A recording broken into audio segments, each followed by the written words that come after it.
I never imagined that underlining a few words on a restaurant receipt would change my life forever. My name is Emma Parker, and I'm 22 years old. I'm a law student at Columbia University, working the night shift at Bellanova, an upscale Italian restaurant in Manhattan, to pay my tuition. The job is demanding, but it helps me understand people, their quirks, their tells, the subtle ways they communicate without saying a word. That skill, honed over countless shifts observing customers, saved a man's life one cold November evening.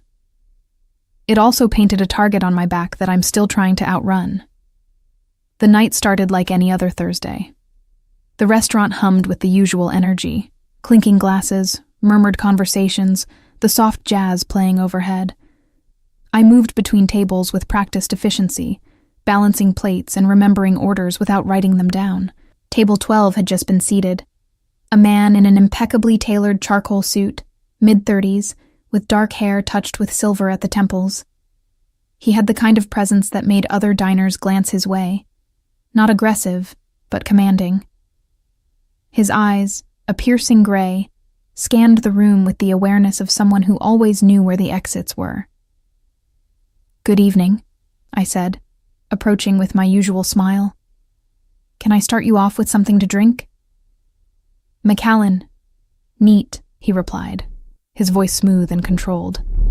"And I'll have the osso buco when you're ready." I nodded and headed to the bar, where I noticed something odd. A man I'd never seen before was working behind the counter, filling in for Tony, our regular bartender.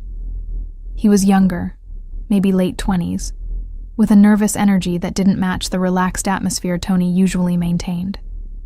When I placed the order for the Macallan, his hand trembled slightly as he poured. "You knew?" I asked casually. "Covering for Tony tonight," he said without meeting my eyes. "He called in sick." Something about his tone felt wrong. Tony never called in sick. He'd worked through a flu last month without missing a shift. I filed the observation away and returned to table 12 with the whiskey. As I set the glass down, I noticed the man studying the restaurant's layout. His gaze lingered on the bar, then the kitchen entrance, then the front door. It was the kind of assessment someone makes when they're expecting trouble. When his eyes met mine, I saw something unexpected. Not threat, but calculation mixed with a hint of wariness. "Your ossobuco will be out shortly," I said. "Thank you," he replied, and something in his voice made me pause. I returned to my other tables, but I couldn't shake the feeling that something was off. The man at the bar kept glancing toward table 12, his hand repeatedly dipping into his jacket pocket. The nervous bartender served other customers mechanically, but his attention kept drifting to the dining room. Then I saw it. A brief exchange of glances between the bartender and the man at the bar. It lasted less than a second, but it was enough. My heart started pounding. I'd studied criminal law long enough to recognize the signs of a planned operation. The fake bartender, the positioned gunman, the target at table 12. It was all clicking into place with terrifying clarity. I had maybe minutes, possibly seconds, to act. Going to the manager would take too long and might trigger the hit prematurely. Calling the police was out. The gunmen would act before they arrived. I needed to warn the man at table 12 without alerting the conspirators. I grabbed the check presenter and a pen, my mind racing through options. Writing a direct note was too obvious. If the bartender or gunman saw me passing it, they'd act immediately. Then it hit me. I quickly printed a receipt for table 12's order, though he hadn't asked for it yet. With a steady hand that belied my racing pulse, I wrote the bill.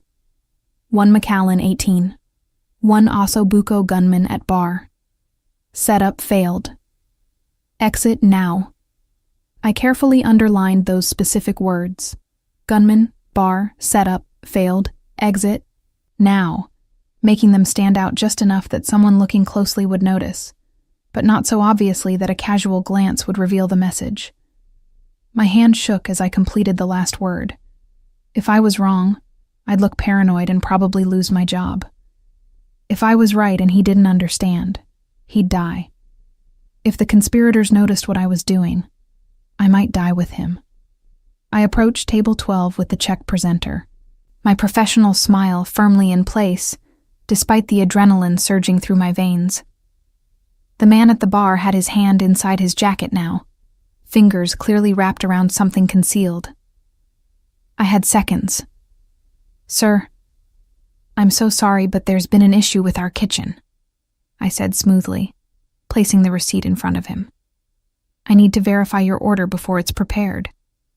Could you please review this?" His gray eyes flicked to me, slightly annoyed at the interruption, then down to the paper. I saw the exact moment he noticed the underlined words. His expression didn't change, a testament to impressive self-control, but his posture shifted almost imperceptibly. He read the message once, then again, his finger subtly tracing the underlined words. "I see," he said calmly, his voice betraying nothing. He reached into his jacket. For one terrifying second, I thought I'd made a horrible mistake, and pulled out his wallet. He laid down several $100 bills, far more than the cost of his drink. "Actually, I just remembered an urgent appointment. Please accept this for your trouble, and keep the change."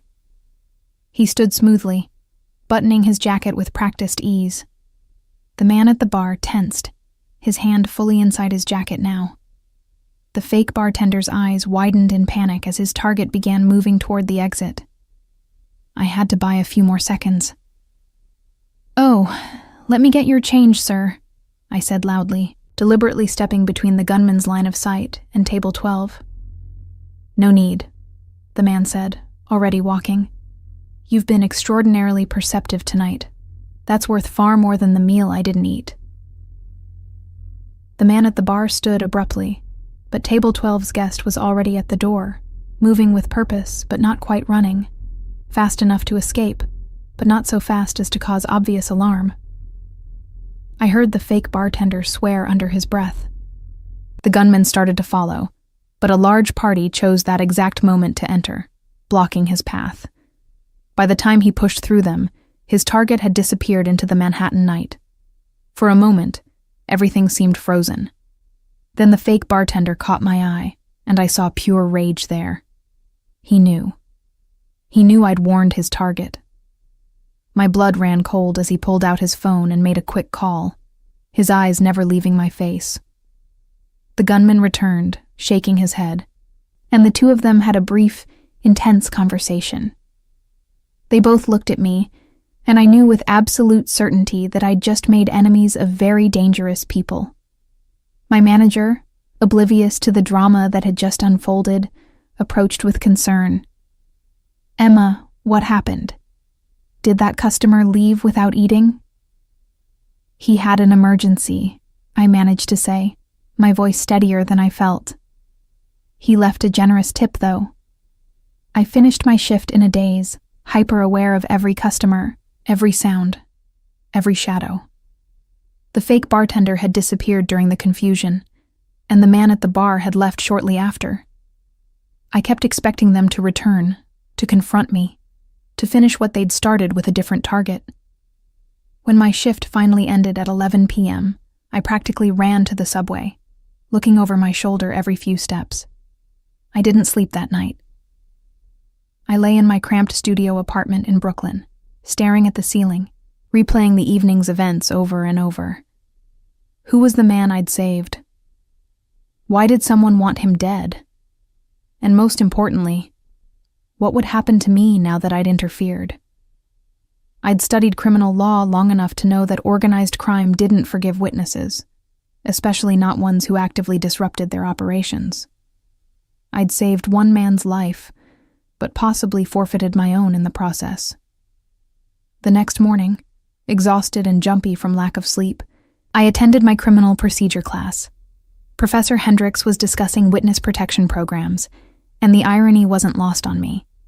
I barely absorbed the lecture, my mind still circling around the previous night's events. When class ended, I headed to the library to study for my upcoming contracts exam, desperate for any distraction from my spiraling thoughts. That's when I noticed him. A man in a dark jacket, positioned near the library entrance watching me. When our eyes met, he didn't look away or pretend to be doing something else. He just stared, his message clear. We know where you are. My hands trembled as I gathered my books, and I left through a different exit, my heart pounding so hard I could hear it in my ears. Over the next 3 days, I spotted different men following me. They never approached, never threatened, just watched. It was psychological warfare, and it was working. I couldn't eat, couldn't sleep, couldn't focus on my studies. I stopped going to Bellanova, calling in sick, though I knew I couldn't avoid work forever. I needed that job, needed the money for tuition and rent. But every time I thought about returning, I remembered the hatred in the fake bartender's eyes, and my courage evaporated. On the 4th day, something changed. I was walking to campus, trying to pretend I didn't notice the man tailing me 2 blocks back, when a black Mercedes pulled up beside me. The rear window rolled down, and I found myself looking at the man from table 12, Marcus Sterling, as I would soon learn. "Get in," he said simply. "I don't." Emma Parker, 22, law student at Columbia, works at Bellanova to pay tuition, lives alone in Brooklyn. His gray eyes locked onto mine. "They know everything about you. They're planning to move on you within 48 hours. If you want to live, get in the car. Now." I looked back at the man following me. He'd stopped, phone to his ear, watching the Mercedes with obvious alarm. Whatever decision I made in the next few seconds would determine whether I survived the week. I thought about my law professor's warnings about getting involved with criminals, about maintaining ethical boundaries, about the slippery slope of compromise. Then I thought about dying on a Brooklyn street, another unsolved murder in a city full of them. I got in the car. The Mercedes pulled away from the curb smoothly, and I found myself in the back seat with Marcus Sterling, separated from the driver by a privacy partition. The interior smelled of leather and expensive cologne. My heart hammered against my ribs as I tried to process what I'd just done. I'd voluntarily entered a vehicle with a man who was clearly involved in organized crime, a man whose life I'd saved, but who remained a complete stranger. Every instinct screamed that I'd made a terrible mistake, yet sitting on that sidewalk waiting to be killed seemed like a worse option. "You're scared," Marcus observed, his tone matter-of-fact rather than mocking. "That's smart. Fear keeps you alive in this world." "Who are you?"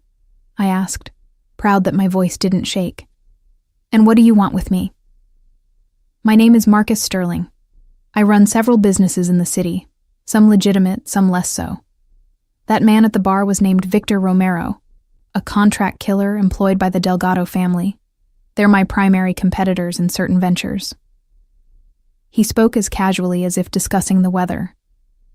The bartender was Miguel Santos, Victor's spotter. "You correctly identified and disrupted a professional assassination attempt. That makes you either incredibly perceptive or incredibly lucky." "Both, maybe," I said, trying to keep my breathing steady. "What happens now?" "That depends on what you want." He pulled out his phone and showed me a photo. It was me, leaving my apartment building that morning. "The Delgados have already identified you as my associate. In their minds, you're either someone I planted at Bellanova to watch for exactly this kind of operation, or you're someone I'm involved with personally. Either way, they've marked you as a valid target for retaliation." Cold dread washed over me. "But I'm not your associate. I'm just a waitress who happened to notice something wrong." "The truth doesn't matter to people like the Delgados. Perception does. They believe you work for me, so you might as well actually work for me. At least then you'll have protection." He pocketed his phone. "I'm offering you a choice, Emma. Option 1. You continue your life as normal, unprotected, and within a week you'll be dead. They won't make it quick either. They'll want to send me a message through you. Option 2. You accept my protection, which comes with certain conditions and expectations. What kind of conditions? I asked, though I already knew I didn't really have a choice. Dead was dead, regardless of how I got there. You continue your studies at Columbia. You live your life as normally as possible, but you accept a security detail, discreet professionals who will ensure you're never alone and vulnerable. You also accept a full scholarship to Columbia that I'll arrange through one of my legitimate businesses. Consider it payment for saving my life. He paused, gauging my reaction. Additionally, you'll meet with me periodically to discuss what you observed that night. Your instincts are remarkable, and I want to understand how you knew. Is that all? I tried to keep the skepticism from my voice. For now, I don't ask for loyalty that hasn't been earned, and I don't expect you to become part of my organization. You saved my life. This is me returning the favor by saving yours. What you do with that opportunity is your business. The car had been driving in circles around Manhattan while we talked. Now it pulled over on a quiet street near Columbia's campus. Marcus handed me a business card with only a phone number printed on it. Call this number if you're in immediate danger. Someone will always answer, any time of day or night. Within a few hours, you'll notice your shadows have changed. My people instead of theirs. They won't interact with you unless necessary, but they'll keep you alive. His gray eyes held mine. I pay my debts, Emma. You gave me a chance to live. I'm giving you the same. And if I refuse, then I wish you the best of luck surviving the next week without help. But I don't think you're foolish enough to refuse. He opened the car door for me. Go to class. Try to maintain your normal routine. My people will make contact by this evening to establish protocols. I stepped out onto the sidewalk, still clutching his card. The Mercedes pulled away, leaving me alone on the street with 1,000 questions and no good answers. I looked around, half expecting to see the men who'd been following me, but the street appeared empty. Yet I felt watched, a sensation I was rapidly getting used to. I went to my torts class, but I couldn't concentrate on Professor Williams's discussion of negligent standards.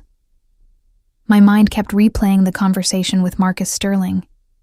He'd been so calm, so matter-of-fact about assassination attempts and rival families, and my impending murder. It was like something from a movie, except this was my actual life now. 4 days ago, my biggest concern had been my contract's midterm. Now I was apparently caught in a war between organized crime families, protected by a man who freely admitted to running illegal operations. After class, I headed to the library to at least attempt studying. That's when I noticed her.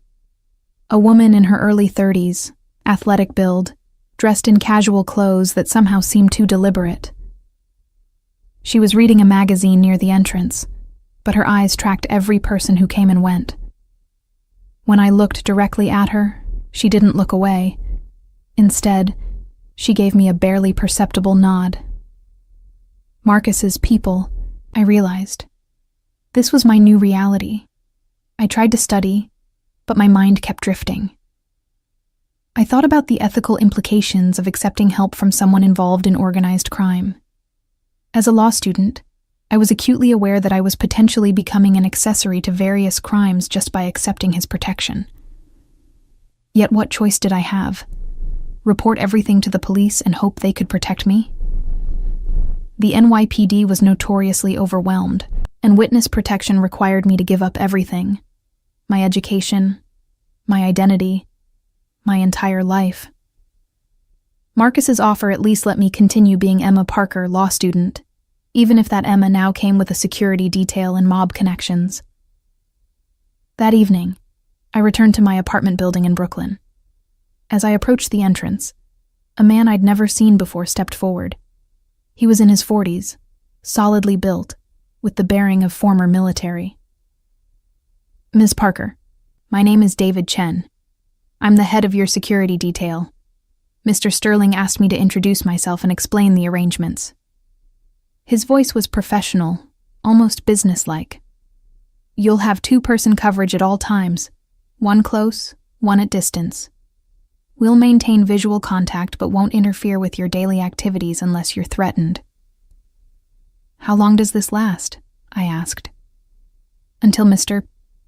Sterling determines the threat has been neutralized, or until you request we stop, though I'd strongly advise against the latter until the Delgados have moved on to other concerns. He handed me a phone, a simple smartphone with only a few apps. This is a secure line. Our numbers are programmed in. The device is encrypted and tracked. If you're taken, we'll find you. The casualness with which he said, "If you're taken," made my blood run cold. This wasn't hypothetical danger. These people fully expected kidnapping attempts. What if I just go to the police? I asked, testing him. That's your right, he said evenly. But I'd point out that you've already accepted Mr. Sterling's help by getting in his car this morning. The Delgados know this. They have people watching you, just like we do. Going to the police now won't protect you. It'll just eliminate one of your defense options while confirming to the Delgados that you're not actually Sterling's asset. That makes you a loose end they'll want to tie up. He was right, and I hated that he was right. What if the police come to me? Tell the truth about what you saw at the restaurant. Don't volunteer information about Mr. Sterling or today's conversation. If they press, say you're scared and you don't know anything else. It's not a lie. You are scared, and you genuinely don't know the details of Mr. Sterling's operations. He checked his watch. I'll leave you to your evening. Remember, we're always nearby. Don't let our presence make you careless, but don't let the threat make you paralyzed either. Live your life. He walked away, and I entered my building, climbed the 3 flights to my studio apartment, and locked the door behind me. Only then did I allow myself to fall apart. I sat on my secondhand couch and cried. From fear, from stress, from the surreal impossibility of my situation. A week ago, I was just a law student and waitress. Now I was protected by the mob because I'd saved a crime boss from assassination. How had my life derailed so completely in such a short time? The next morning, I woke to find an email from Columbia's financial aid office. I'd been awarded a full scholarship from the Sterling Foundation, covering tuition, fees, and a generous living stipend. The email praised my academic achievements and potential.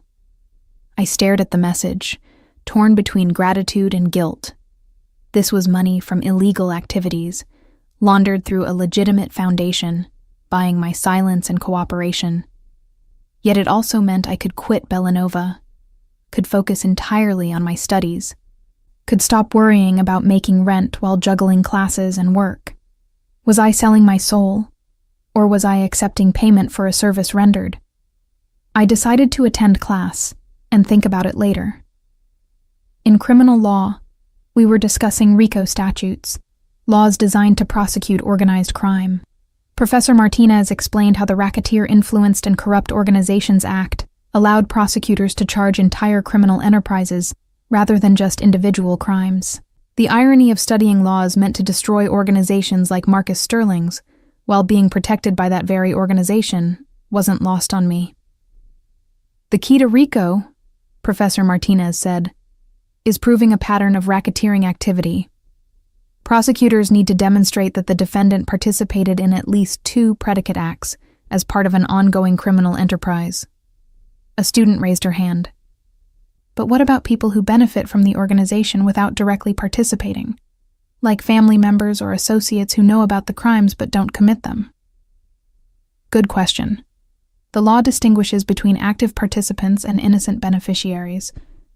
If you knowingly accept benefits derived from racketeering activity and provide something in return, services, information, protection, you can potentially be charged as part of the conspiracy.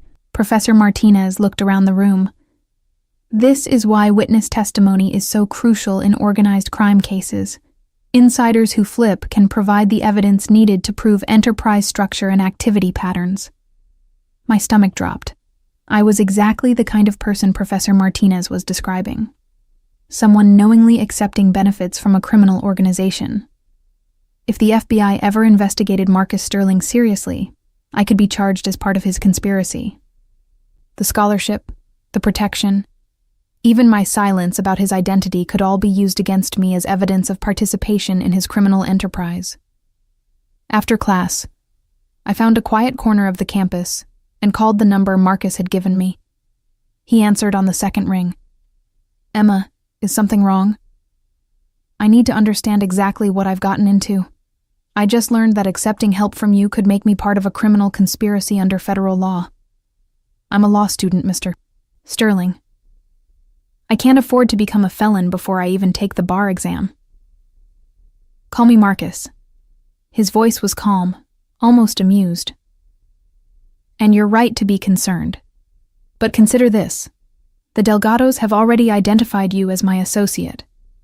In the eyes of law enforcement, you were compromised the moment you warned me at Bellanova.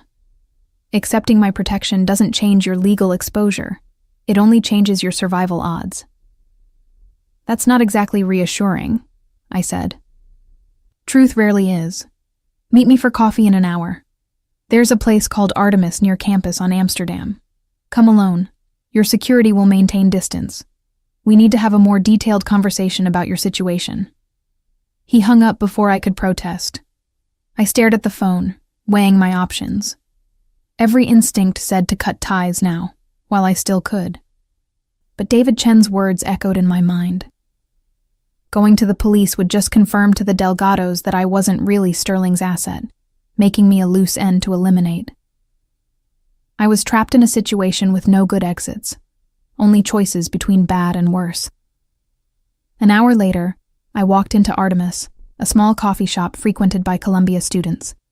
Marcus sat in a back corner booth, positioned to watch both the entrance and the rear exit. He'd dressed down, jeans, a sweater, less conspicuous than his usual tailored suits. If I didn't know better, I'd think he was a professor or grad student. "Thank you for coming," he said, as I slid into the booth across from him. "I understand you're concerned about legal exposure. Let me be frank with you about your situation." Over the next hour, Marcus laid out the reality of my circumstances with brutal honesty. The Delgados, led by Rafael Delgado, a 48-year-old veteran of organized crime, viewed me as Sterling's collaborator. They'd already put a contract on me, not to be executed immediately, but held in reserve for the right moment to maximize impact.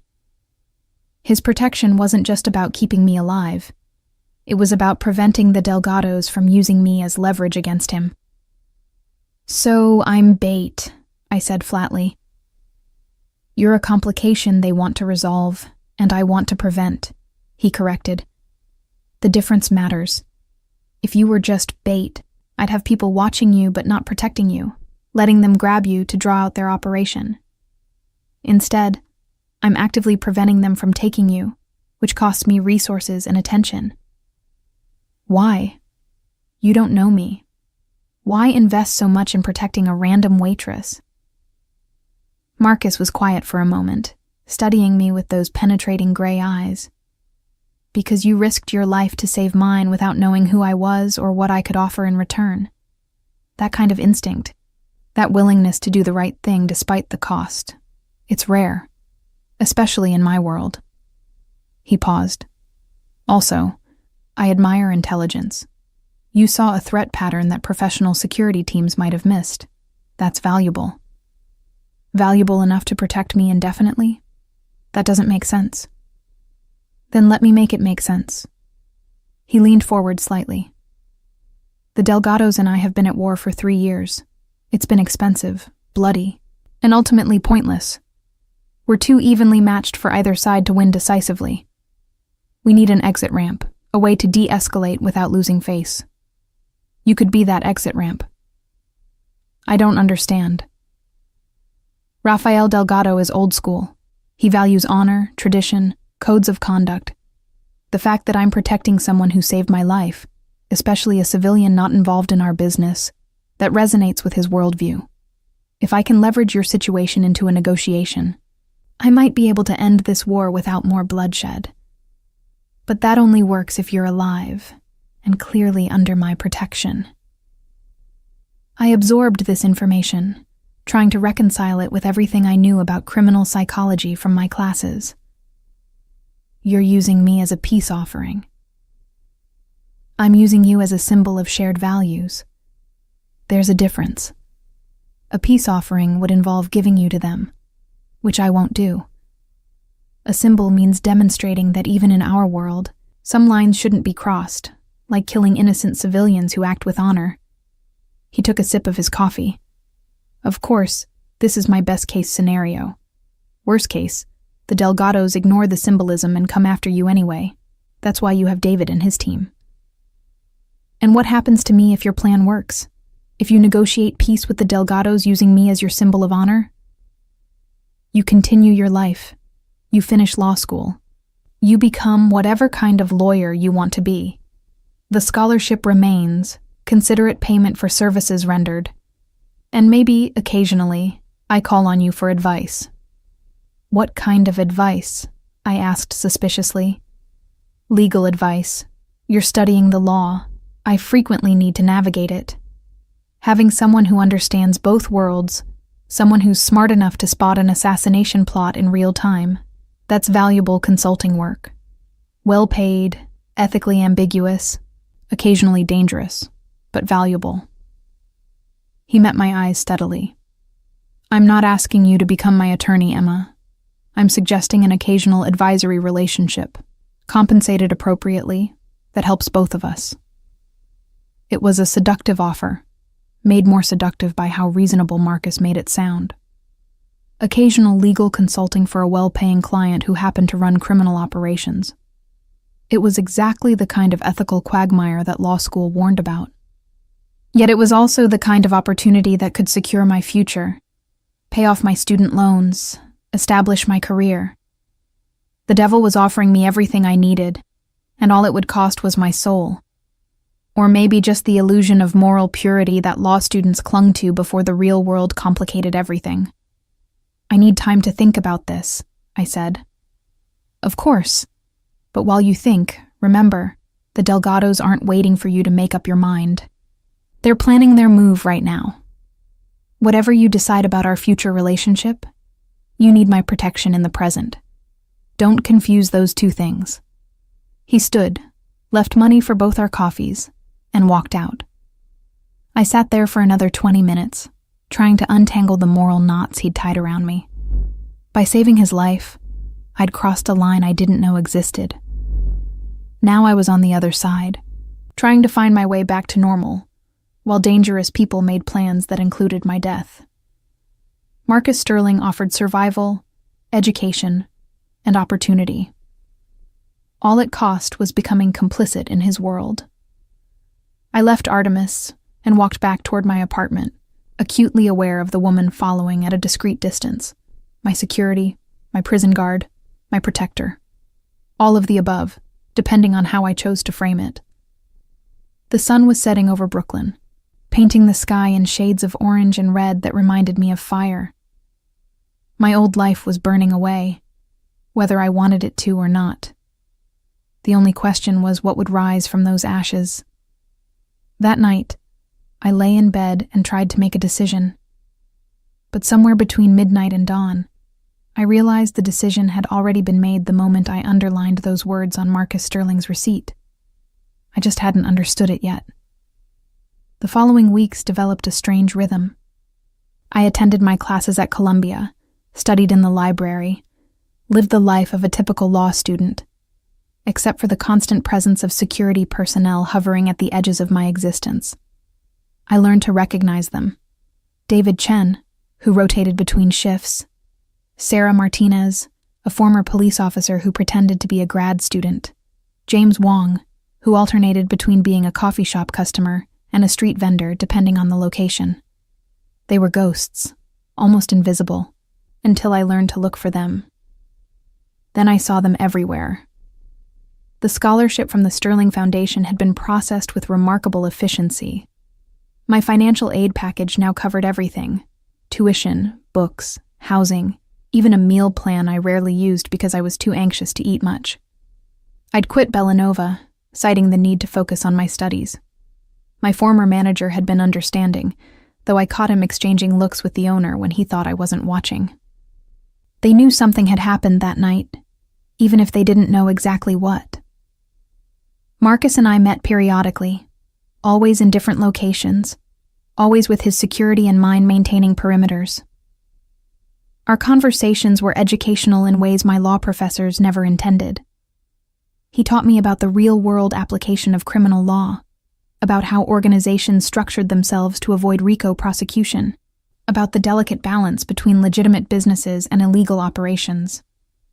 I taught him about emerging legal theories, about regulatory vulnerabilities, about how prosecutors built cases. It was a strange exchange program, and I tried not to think too hard about the ethics of it. "You're good at this," Marcus observed during one of our meetings, this time at a small gallery in Chelsea. We were pretending to admire abstract paintings while discussing money laundering statutes. "You think like a prosecutor, but understand the defense perspective. That's rare." "I'm still trying to decide what kind of lawyer I want to be," I admitted. "These conversations aren't making that decision easier." "Why not? You're seeing both sides of the system, the theory they teach in classrooms and the reality in the streets. Most lawyers never get that perspective until they've been practicing for years, and by then they're too invested in one side to understand the other." "That's exactly the problem," I said, moving to examine a sculpture that gave us a view of the exits. "I'm not supposed to understand both sides this intimately. Defense attorneys aren't supposed to consult with their clients on how to evade prosecution more effectively. Prosecutors aren't supposed to sympathize with the people they're prosecuting. And yet, the best ones do exactly that. The best defense attorneys understand prosecution strategy. The best prosecutors understand why people commit crimes." He paused in front of a canvas that was mostly red slashes against black. "You're not compromising your integrity by understanding complexity, Emma. You're developing judgment." Before I could respond, my phone buzzed. It was a text from David Chen. "Possible tail. Don't react. Proceed to exit A3. Transport waiting." My heart rate spiked, but I forced myself to appear calm. Marcus had received a similar message. I could see it in the subtle shift of his posture, the way his eyes scanned the gallery's other visitors. "Time to go," he said quietly. "Stay close to me, but not too close. If something happens, David will get you out." We walked toward the gallery's rear exit, maintaining a casual pace that belied the adrenaline flooding my system. I spotted them then, 2 men who'd been pretending to admire paintings, but whose attention never left us. They were trying to be subtle, but once you knew what to look for, surveillance was hard to hide. We exited into an alley where 2 cars waited. Marcus steered me toward the first one, where David Chen held the door open. "Different routes," Marcus said. "I'll contact you when it's clear." "Wait, what about—" "No time. Go." He pushed me gently but firmly toward the car, then headed to the second vehicle. I slid into the back seat, and David accelerated before I'd even closed the door. Through the rear window, I saw the 2 men from the gallery emerge into the alley, speaking urgently into phones. We turned a corner, and they disappeared from view. "Who were they?" I asked, my voice shaking despite my efforts to stay calm. "Delgado surveillance team," David said, his eyes constantly checking mirrors. "They've been probing the security perimeter for the last week, looking for vulnerabilities. Tonight they got too close. We needed to extract you before they could establish a pattern." "Extract me? Like I'm some kind of intelligence asset?" "You are an asset," David said bluntly. "You're valuable to Mr. Sterling, which makes you valuable to his enemies. That's just the reality, Ms. Parker. The sooner you accept it, the better equipped you'll be to stay alive." We drove for 30 minutes, taking a circuitous route through Manhattan and Brooklyn that I couldn't follow. Finally, we pulled into an underground parking garage in a building I didn't recognize. David led me to an elevator that required a key card to operate. We rode up to the 15th floor in silence.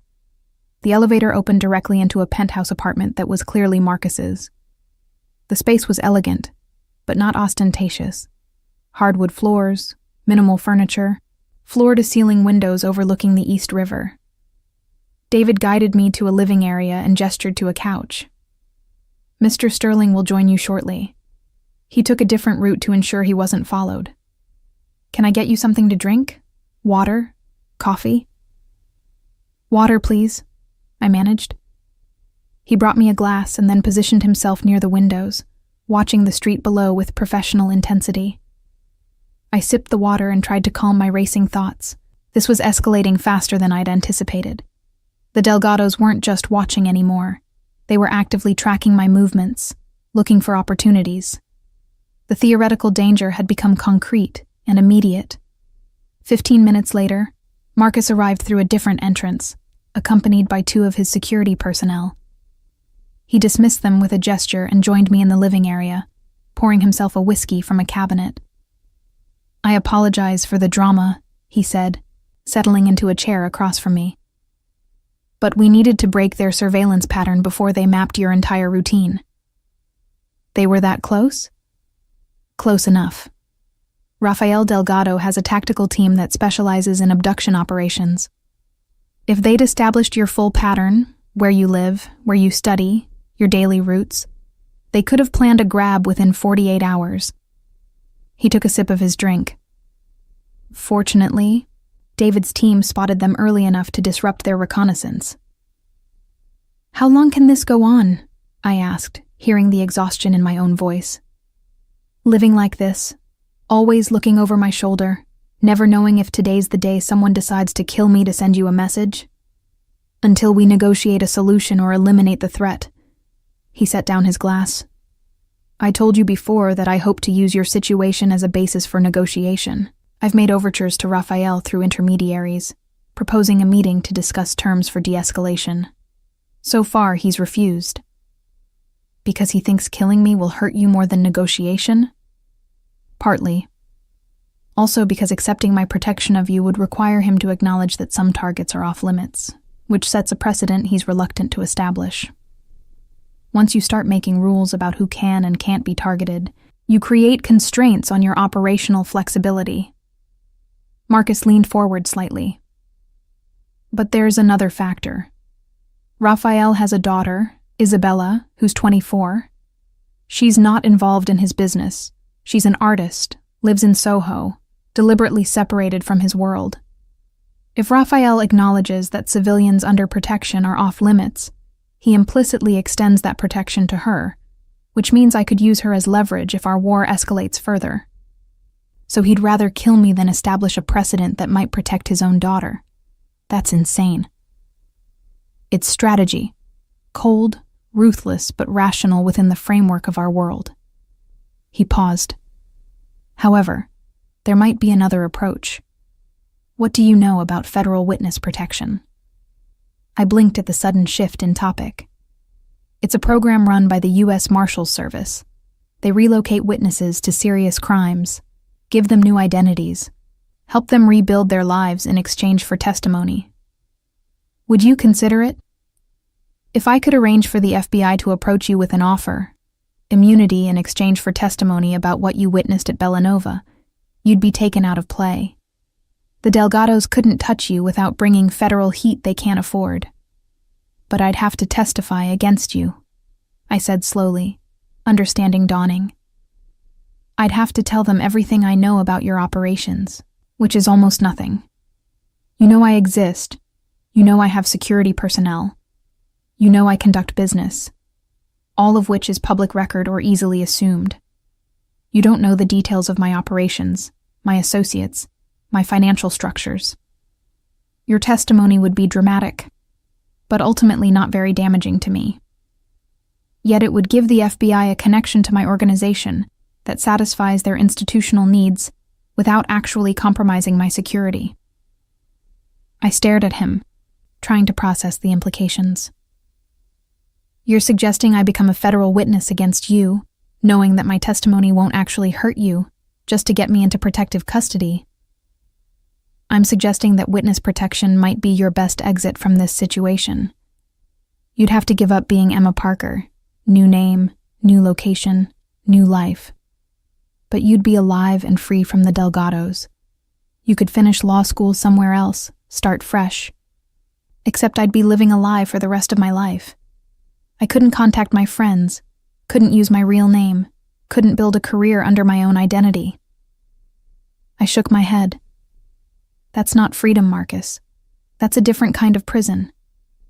Then we find another solution.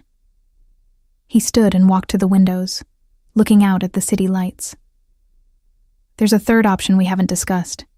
We could bring the war to the Delgados, force a confrontation that resolves the situation permanently. You mean, kill Rafael Delgado? I mean, create conditions where he has no choice but to negotiate on my terms.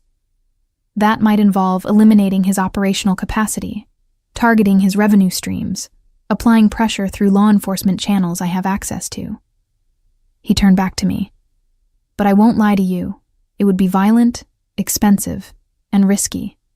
There would be casualties. Some of them might be innocent people who happened to be in the wrong place at the wrong time. I can't be responsible for that, I said immediately. I won't have other people's blood on my hands just to save myself. Then we're back to option 1, maintaining your security indefinitely while I continue diplomatic overtures to Rafael, hoping he eventually agrees to negotiate. Marcus returned to his chair. That's sustainable for now, but it's not a long-term solution.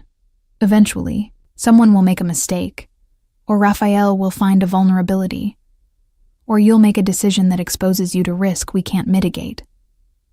We sat in silence for several minutes, each contemplating an impossible situation. Outside, the city continued its endless motion. Millions of people living normal lives, unaware of the shadow world that existed parallel to their own. I'd thought I understood criminal law, had thought I understood the justice system.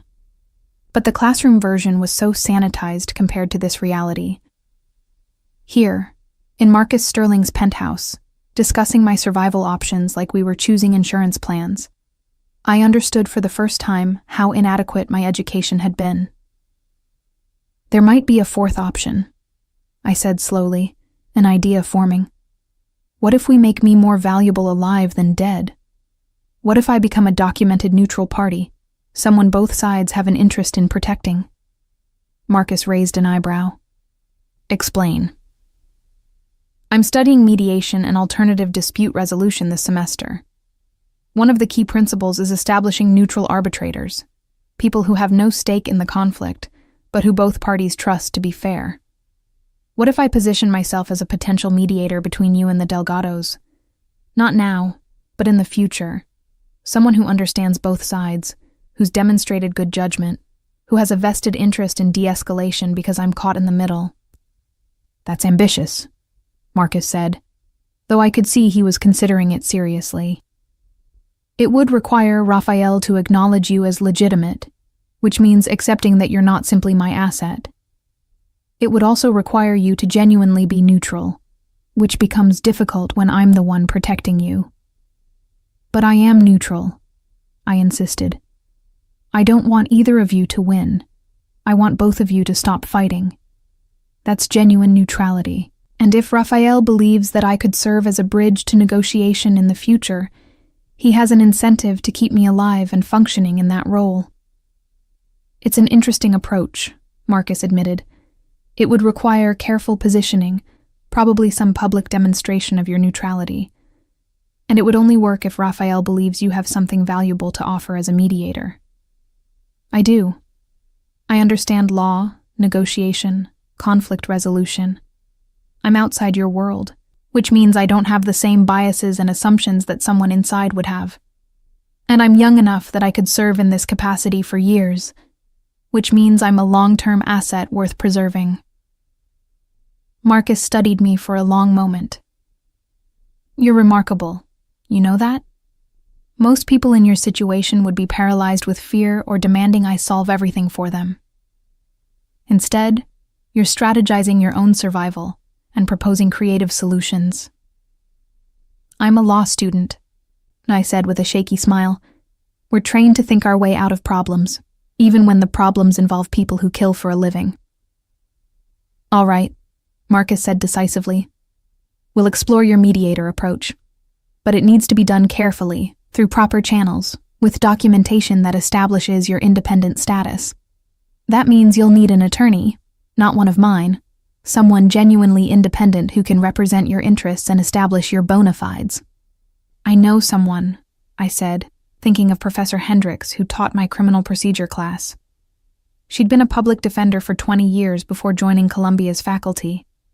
She's someone both sides would respect, and she's familiar with alternative dispute resolution in high-stakes cases. Good. Approach her, but be careful about what you disclose.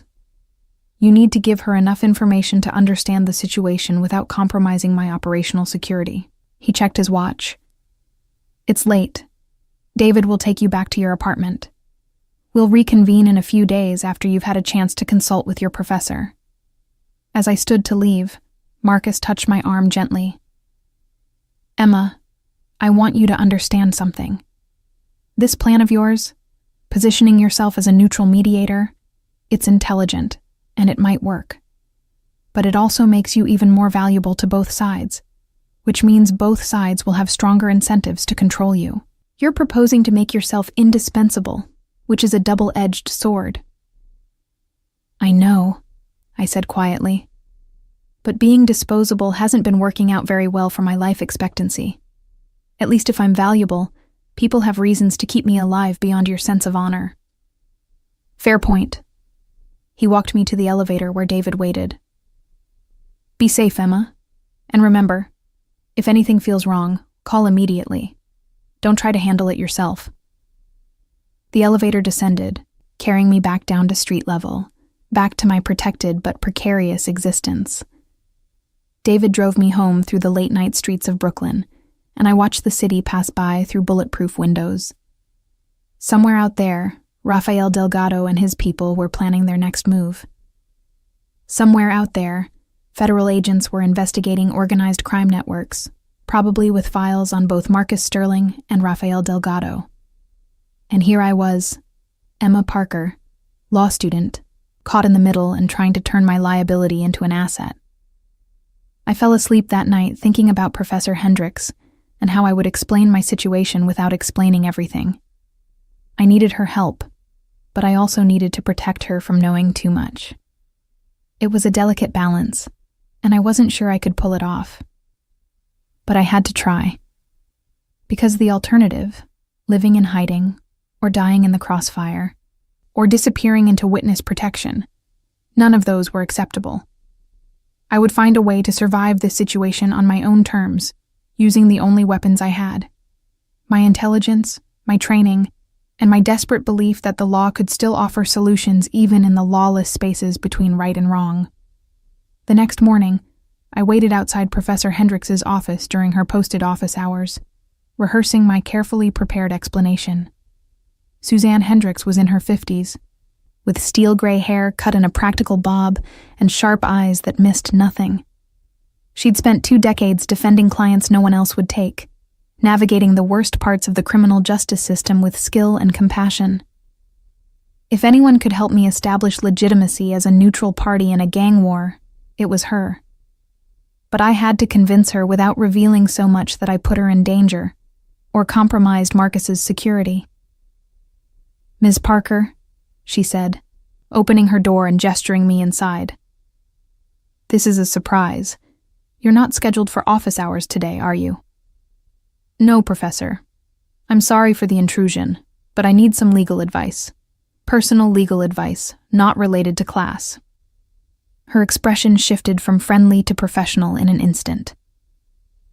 All right, sit down and tell me what's going on. I took a breath and launched into the carefully edited version I'd prepared. A few weeks ago, I witnessed a potential crime while working at a restaurant.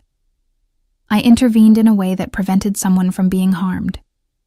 Since then, I've been approached by people connected to both the potential victim and the people who might have been planning the crime. I'm caught between 2 hostile groups, and I need to establish myself as a neutral party with legitimate status. Professor Hendricks leaned back in her chair, studying me. When you say you're caught between hostile groups, are we talking about organized crime? I'd prefer not to specify the nature of the groups, I said carefully. But yes, these are people who operate outside legal channels, and they have the capacity to cause me serious harm. Have you considered going to the police? I've considered it, but the situation is complicated. The person I helped has offered me protection in exchange for my intervention.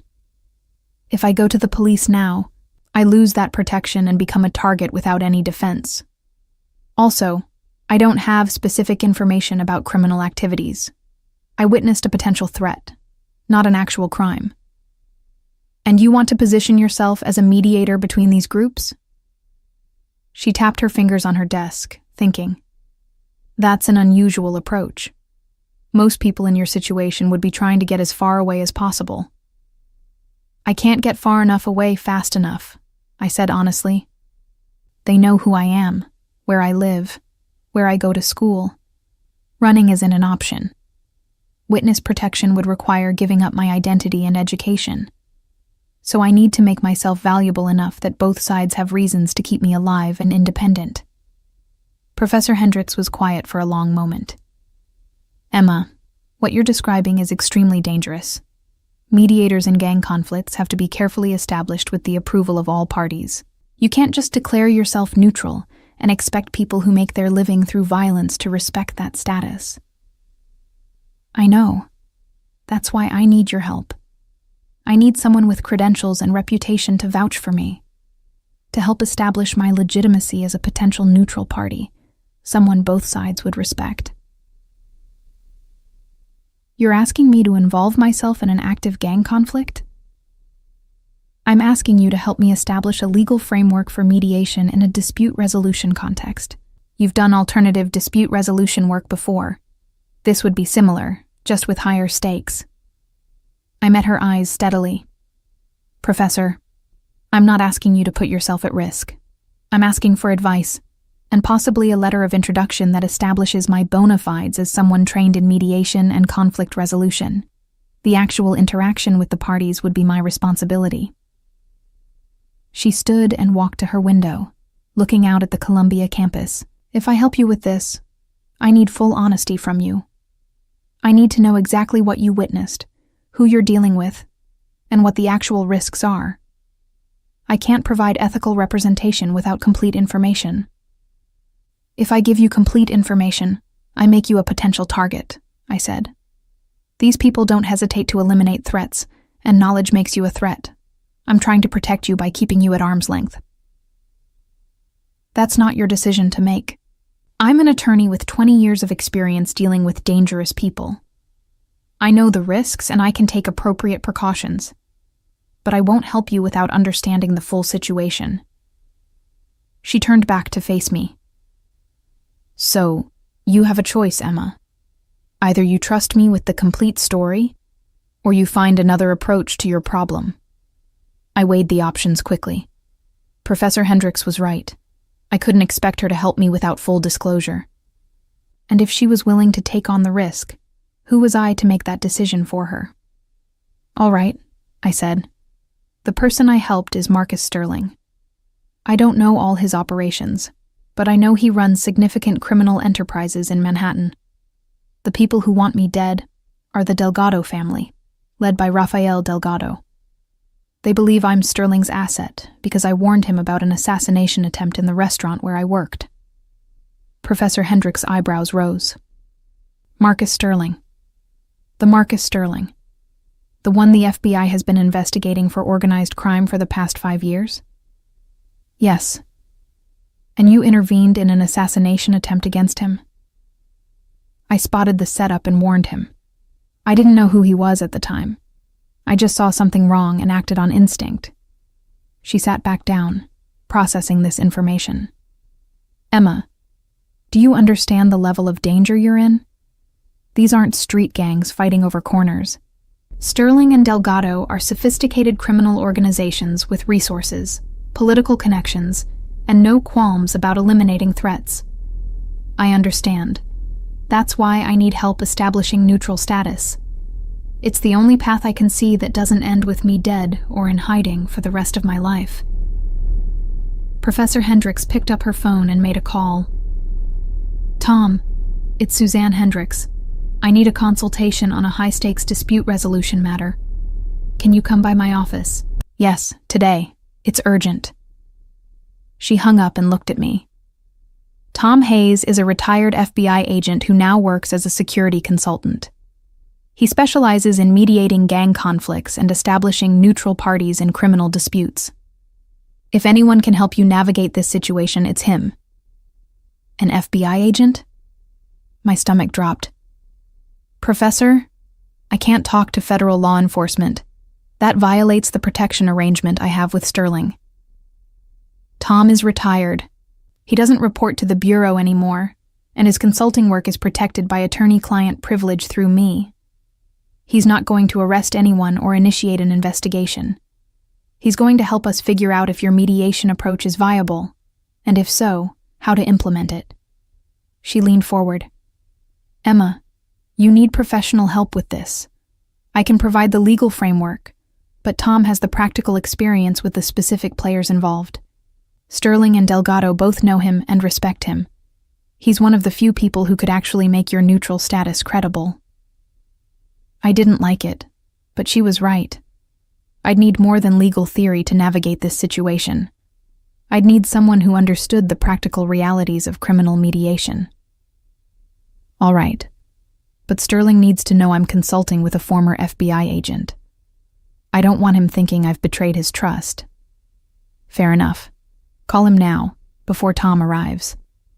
Put it on speaker so I can confirm the conversation happened. I pulled out the secure phone Marcus had given me and called his number. He answered immediately. Emma, what's wrong? Nothing's wrong. I'm in Professor Hendrick's office at Columbia. I've explained my situation to her, and she wants to bring in a consultant, Tom Hayes, a retired FBI agent who now does dispute resolution work. I need your permission before I proceed with this consultation. There was a pause. Tom Hayes, 42 years old, spent 15 years investigating organized crime before retiring last year. Smart, ethical, connected. He's reached out to me before about potential mediation opportunities, but I wasn't interested at the time. Another pause. Tell Suzanne I appreciate her caution in calling first. I'm willing to authorize this consultation, but I want a meeting with Hayes before Emma implements any mediation strategy. I need to assess him directly. I'll convey that, Professor Hendrick said, speaking toward the phone. And Marcus, I'm doing this pro bono as Emma's attorney, which means attorney-client privilege applies to all our communications. Nothing said in this consultation will be shared with active law enforcement without Emma's explicit consent. Understood.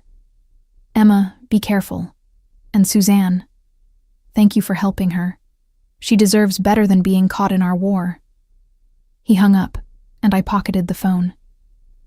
He's agreed, but he wants to meet Hayes before anything moves forward. That's reasonable. In fact, I'd insist on it. Any mediation strategy requires buy-in from all parties. She checked her watch. Tom should be here in about 20 minutes. Use that time to write down everything you know about the current situation. When the assassination attempt happened, what contacts you've had with Sterling since then, any encounters with Delgado's people, and what security measures are currently in place. I spent the next 20 minutes documenting my bizarre month, from underlining words on a receipt to sitting in a crime boss's penthouse discussing survival strategies. Writing it out made it seem both more real and more surreal. 4 weeks ago, my biggest concern had been my contract's midterm. Now I was creating briefing materials for a dispute resolution consultant about how to keep me alive in a gang war. Tom Hayes arrived exactly on time. A man in his early 40s, medium build, with the alert but relaxed manner of someone comfortable with danger. He had the kind of face that was easy to forget, which I suspected was an asset in his line of work. Professor Hendricks made introductions, and we all settled around her small conference table. So, Hayes said, looking directly at me, Suzanne tells me you want to establish yourself as a neutral mediator between Sterling and Delgado. That's ambitious for a law student who just happened to witness an assassination attempt. I'm open to other suggestions if you have them, I said. But running, hiding, and hoping Sterling's security keeps me alive indefinitely all seem like strategies with limited lifespans. Fair point.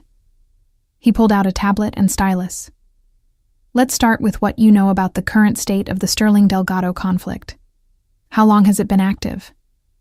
Over the next hour, I shared everything Marcus had told me, everything I'd observed, and everything I'd inferred from my criminal law classes.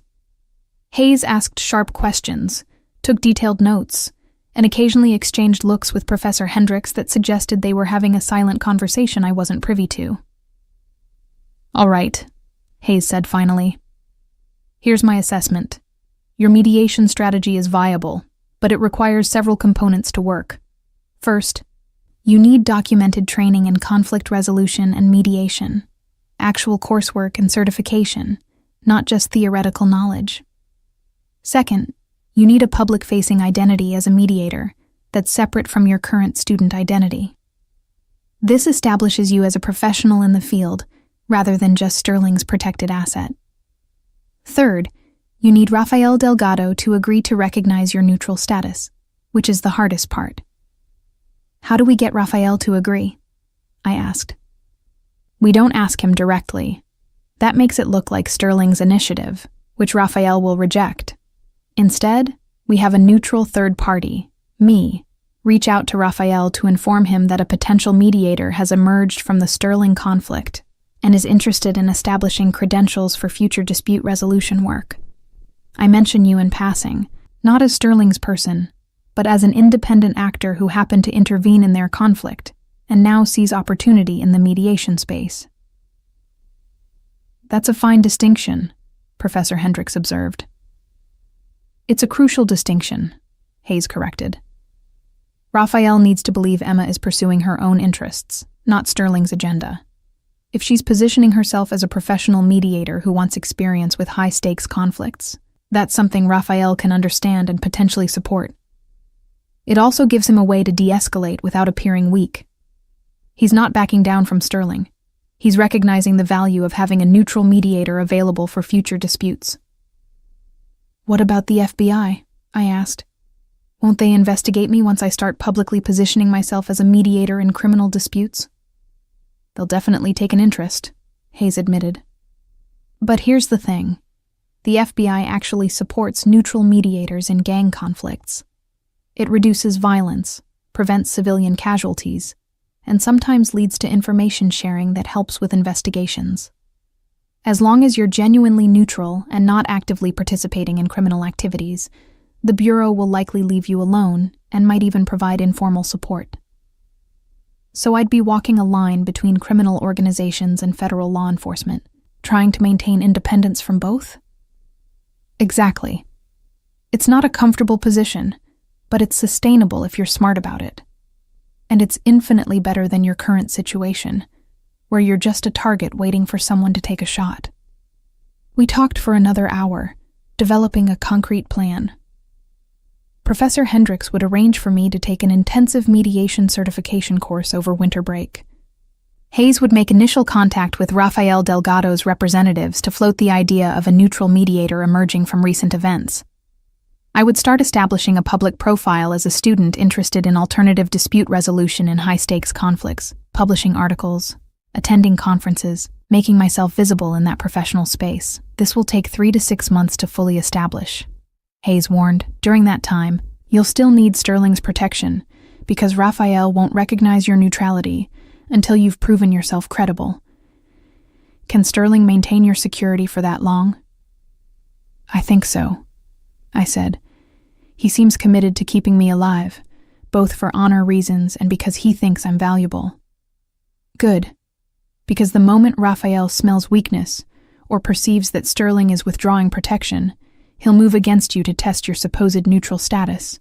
You need to be under credible protection until your mediator identity is fully established and recognized by both sides. As the meeting wrapped up, Hayes gave me his card. I'll set up a meeting with Sterling in the next few days. He'll want to assess me directly, make sure I'm not running some kind of FBI operation against him. Once he's satisfied, we'll begin the outreach to Delgado. Until then, maintain your current security protocols and start working on your public profile as a mediator.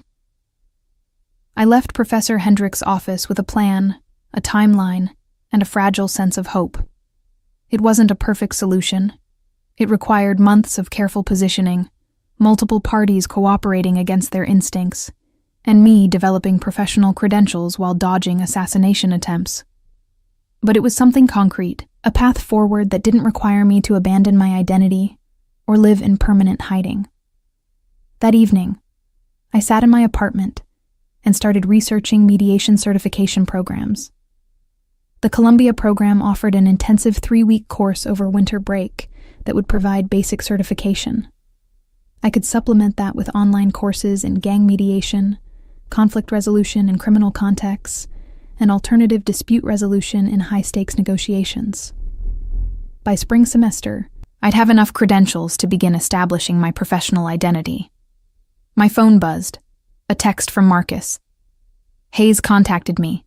Meeting tomorrow at 2 p.m. Location TBD. Bring Professor Hendricks if she's available. We need to discuss parameters before proceeding. I forwarded the message to Professor Hendricks, who confirmed her availability. Then I returned to my research, losing myself in academic articles about successful mediations in gang conflicts, case studies of neutral parties who'd managed to de-escalate violence, and theoretical frameworks for establishing credibility in criminal contexts. Around midnight, my secure phone rang. It was David Chen.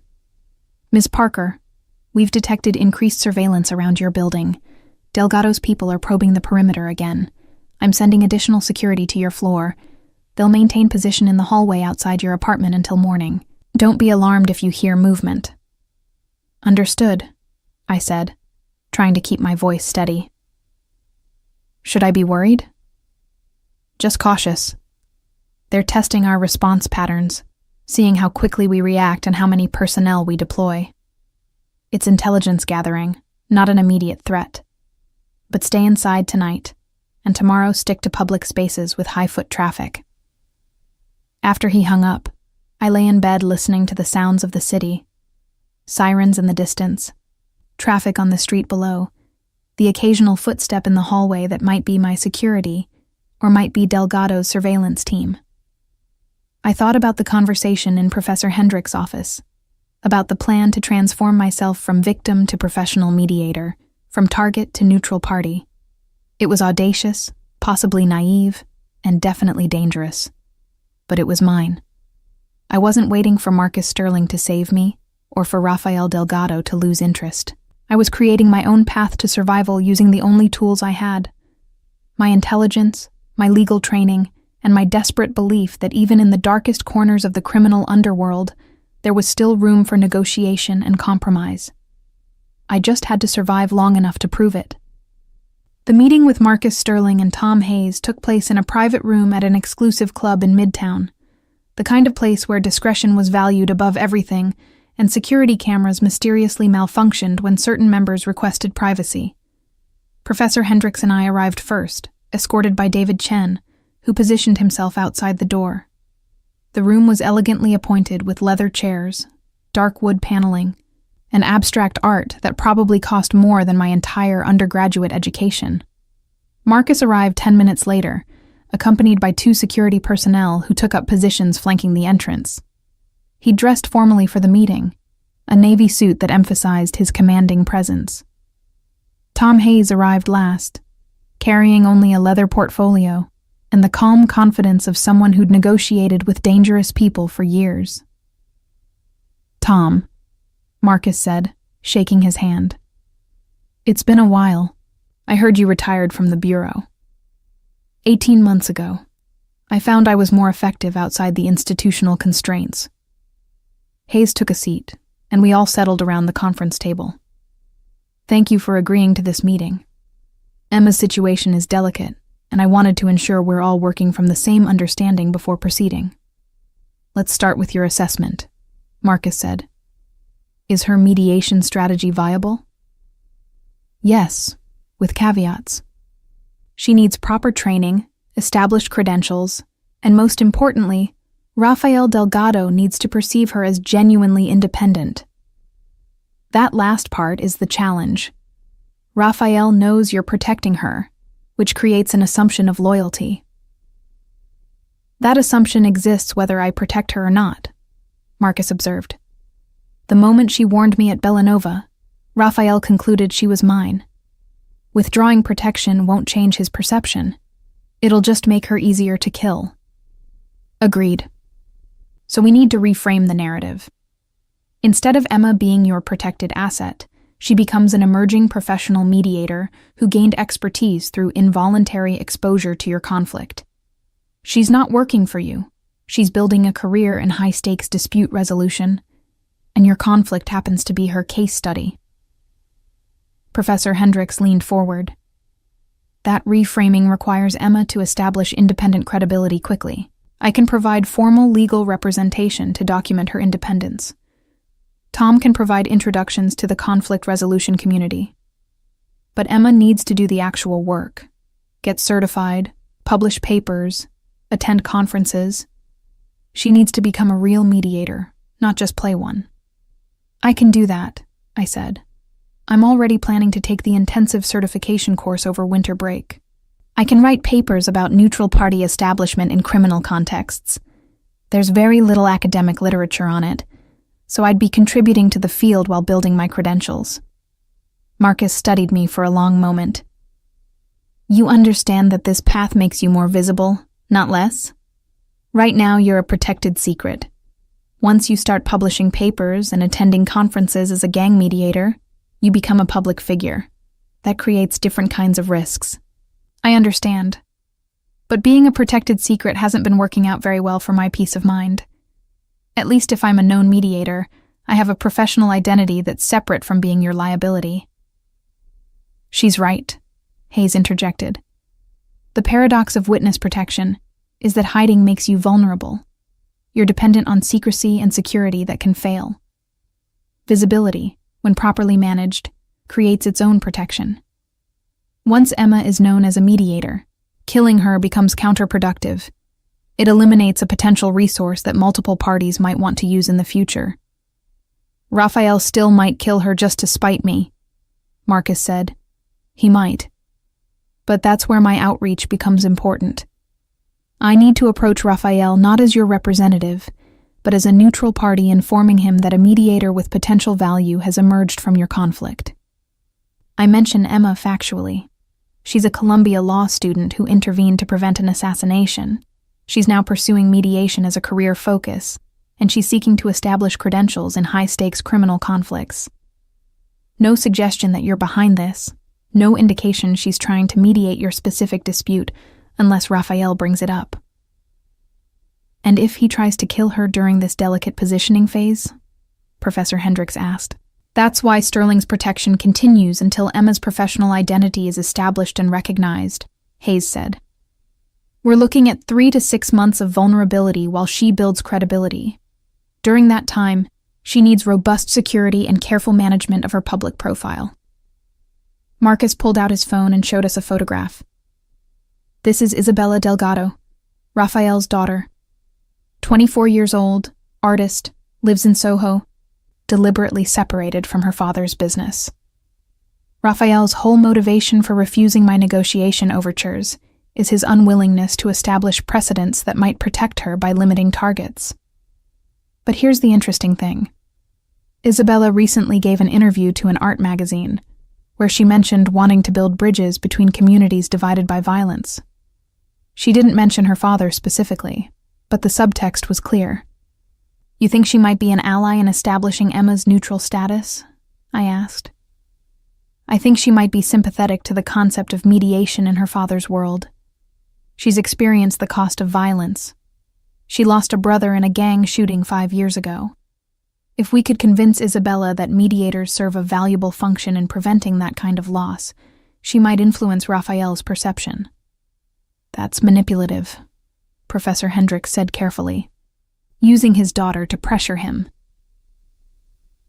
It's strategic, Marcus corrected. And it's better than the alternative, which is continued violence until one side wins decisively, or we both bleed ourselves into irrelevance. Isabella wants peace in her father's world. We're offering a mechanism that might provide it. That's alignment of interests, not manipulation. We spent the next hour working through details. Hayes would make initial contact with Raphael's representatives within a week, floating the mediator concept, without specifically proposing Emma. Professor Hendricks would file documentation establishing herself as Emma's attorney, creating a paper trail of independent representation. I would enroll in the winter break certification course and begin researching papers on neutral party establishment in criminal conflicts. Marcus would maintain my security while gradually making our arrangement more public, letting it be known in the right circles that he was protecting a potential mediator, not a personal asset. One more thing, Hayes said, as the meeting was winding down. Emma, you need to prepare for FBI contact. Once you start positioning yourself as a mediator in gang conflicts, the Bureau will want to talk to you. They'll be polite, professional, and they'll try to recruit you as an informant. You need to decide now how you'll handle that approach. What do you recommend? I asked. Be cooperative, but useless. Confirm factual information they already know. Yes, you witnessed something at Bellanova. Yes, Sterling is providing security. Yes, you're pursuing mediation as a career. Don't speculate about criminal activities. Don't offer theories about organizational structures. Don't volunteer information. If they push, refer them to Professor Hendricks as your attorney.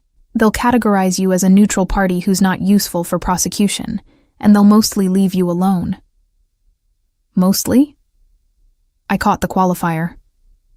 There's always a chance they'll try to pressure you into informing, especially if they think you have access to Sterling through your protection arrangement.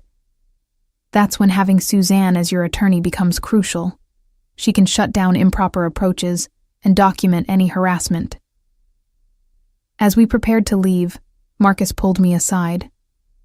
Emma, I want you to understand the commitment you're making. This path requires you to maintain genuine neutrality, which means you can't favor me just because I'm protecting you. If you become a real mediator, there will be times when you have to criticize my actions or support proposals I don't like. Can you do that? I think so, I said. I'm more afraid of disappointing you than of Rafael Delgado, which is probably backwards. It's human, he said with a slight smile, but you need to overcome it. The only way this works is if everyone believes you're genuinely independent. That means sometimes working against my interests in service of larger de-escalation goals. I understand. Good. David will take you back to campus. Stay visible, stay in public spaces, and start working on your credentials. We're committed to this strategy now. Let's execute it properly. Over the next 3 weeks, I threw myself into establishing my mediator identity. I enrolled in Columbia's Intensive Mediation Certification Program, a 3-week course that met 6 hours a day and covered everything from basic negotiation theory to complex multi-party disputes. The other students were a mix of lawyers, therapists, and business professionals looking to add mediation skills to their practices. None of them had any idea I was learning these techniques to survive a gang war. I also began researching and writing my first academic paper, Neutral Party Establishment in High-Stakes Criminal Conflicts, a Framework for Mediator Credibility. It was part legal analysis, part case study, part memoir, though I carefully anonymized the specific details of my situation. Professor Hendricks reviewed drafts and provided feedback, helping me strike the right balance between academic rigor and practical applicability. Tom Hayes made his initial approach to Rafael Delgado's representatives 2 weeks into this process. He called me afterward with an update. I met with Rafael's lawyer, Maria Santos, very sharp, very careful. I mentioned that a potential mediator had emerged from recent events between Sterling and Delgado. She was interested but skeptical. Asked a lot of questions about credentials, independence, and motivations. I gave her your background. Law student at Columbia, witnessed an incident, now pursuing mediation certification, didn't mention Sterling's protection arrangement. How did she react? I asked. She said Rafael doesn't believe in neutral parties in their world. Everyone serves someone's interests. But she also said he's tired of the conflict with Sterling, and might be open to exploring de-escalation options if credible mechanisms existed. That's not an endorsement, but it's not a rejection either. She's going to report back to Raphael, and we'll see if he wants a follow-up conversation. Should I be doing anything to support this outreach? Keep building your credentials. The stronger your professional identity, the more credible you become as a genuinely independent mediator. Also, I'm going to arrange for you to attend a conflict resolution conference in January. It's specifically focused on gang mediation and criminal violence reduction. Several prominent mediators will be there, and it'll give you visibility in the field. The FBI made contact 3 weeks after our meeting with Marcus and Hayes. I was in the library studying for my criminal procedure exam when 2 agents approached. A man and woman in professional attire, badges discreetly displayed. Emma Parker? I'm Special Agent Lisa Torres. This is Special Agent James Mitchell. We're with the FBI's Organized Crime Task Force. Do you have a few minutes to talk? My heart rate spiked, but I kept my expression neutral. I'd prefer to have my attorney present for any conversation with federal agents. This isn't an interrogation, Agent Torres said smoothly. We just want to ask some general questions about an incident at Bellanova restaurant last month. You're not in any trouble. That's good to hear, but I still want my attorney present. It's nothing personal, just a policy I've adopted given some unusual circumstances in my life lately. I pulled out my phone. I can call her now if you'd like to schedule a formal meeting. Agent Mitchell exchanged a glance with his partner. That's certainly your right. Here's my card. Have your attorney contact us to arrange a meeting. But Ms. Parker, I want you to know that we're aware of your situation with Marcus Sterling and Rafael Delgado. We're concerned for your safety. I appreciate that concern. My attorney will be in touch. I stood, gathered my books, and walked away with as much composure as I could manage. Once I was out of sight, I called Professor Hendricks. The FBI just approached me in the library. I referred them to you, like we discussed. Good. Don't talk to them without me present. I'll contact them tomorrow and arrange a formal meeting. This is expected, Emma. They're just doing their job. As long as we're careful about what information you provide, this shouldn't become a problem. That night, I received a text from Marcus. Heard FBI made contact. Good job handling it. They'll try again, probably with more pressure. Stay consistent with the strategy. Cooperative, but minimally informative. The formal FBI meeting happened a week later in Professor Hendricks' office. Agents Torres and Mitchell asked about the night at Bellanova, what I'd observed, why I'd warned Marcus, what contact I'd had with him since. I answered truthfully but minimally, confirming only facts they already knew. Are you aware that Marcus Sterling is under investigation for racketeering, money laundering, and conspiracy? Agent Torres asked. I'm aware that he's a prominent businessman in Manhattan, I said carefully. I don't know the specifics of any investigations. He's providing you with security and financial support. Doesn't that concern you? He's providing protection because the Delgado organization believes I'm his associate, which makes me a target. I'd be more concerned about being unprotected. You could enter witness protection, Agent Mitchell suggested. We could arrange full security and a new identity in exchange for your testimony about what you witnessed. What I witnessed was a potential threat that I reported to someone who might have been in danger. I didn't witness any actual crimes, and I don't have information about Mr. Ed Sterling's business operations that would be useful for prosecution.